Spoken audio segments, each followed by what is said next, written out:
Yeah, that's right. When I use my full name, it usually means stuff's about to get real. Okay, guys, I've heard about the firing of Dr. Ming Lin up in Washington State. He's a physician, an emergency doctor, who was fired by his organization, Peace Health up there, for speaking out about the complete lack of PPE and protection for frontline staff.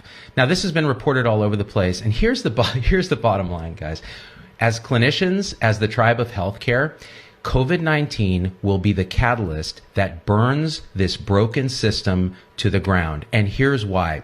When you have a dominator hierarchy where the profession is run by MBAs at the top getting ridiculous salaries who have never touched a patient, right? And I'm not talking about clinician leaders. I'm not talking about all those organizations around the country that are so well led, where it's a team, where every member of the team has a voice, where we're all in this together, where everyone's practicing at the top of their training together in service of the patient and each other. That's called Health 3.0. That's not what we have in most institutions in this country. What we have is the scenario where a business person turns a beautiful sacred calling, our sacred calling, into dollars and cents and yachts and bonuses and golden parachutes. And then when a crisis happens where we're called on to sacrifice our lives in service of this calling, they sit there and say, you can't have a voice. Okay, this ends today. This is the end of the administrative technocracy that has destroyed medicine. COVID-19 will wash this filth back into the sea from which it oozed out. This is the end of it, and I'll tell you why. We on the front lines of healthcare will hold every single leader accountable when this is over. And why do I say when this is over? Because now we're doing what we do to save lives with no support, no protection. And when we speak out, what happens? You're fired. Is this the most absurd thing you've ever heard in your life? Here's what we demand as clinicians, because when this is over, we will never forget what they did. When this is over, this is what we're going to demand. And if they don't give it to us, we are going to walk. We will create it ourselves. We will go to those organizations that are already doing this, and they exist all around the country. Clinician-led, wonderful groups that take the MBAs and use what they know to keep the lights on, while people who actually are at the bedside touching patients run the show.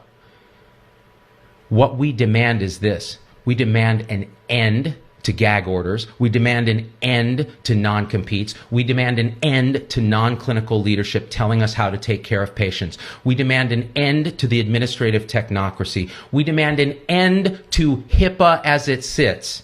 It has been a gag on us. We're unable to innovate. We're unable to speak out. HIPAA should be a choice for the patient. They control their privacy, not you. How many times have we heard HIPAA being used as a sword against clinicians who need to speak out? Well, we're worried about patient privacy. No, you're not. You're worried about someone figuring out how much you make and how little you do to actually help patient care. You are a parasite. And when this is done, the people who have done this, the people who fired Ming, anybody like that, we're going to flip the script. This is that call to action. We will demand that they be fired. Instead of firing us, they will be gone. All right? We demand that EHRs are no longer a cash register, that they help us take care of patients. We demand an end to nurse slavery. Nurses are not slaves. They are not commodities. They are not cost centers. They are the beating heart of medicine. They are part of our team. And they will be treated as such, or you will go. You will be gone.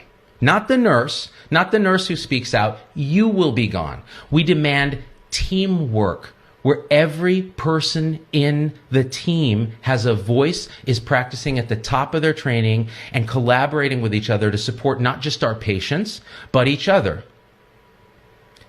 Right? We'd like malpractice reform. We're tired of covering our asses, racking up costs for no benefit to the patient.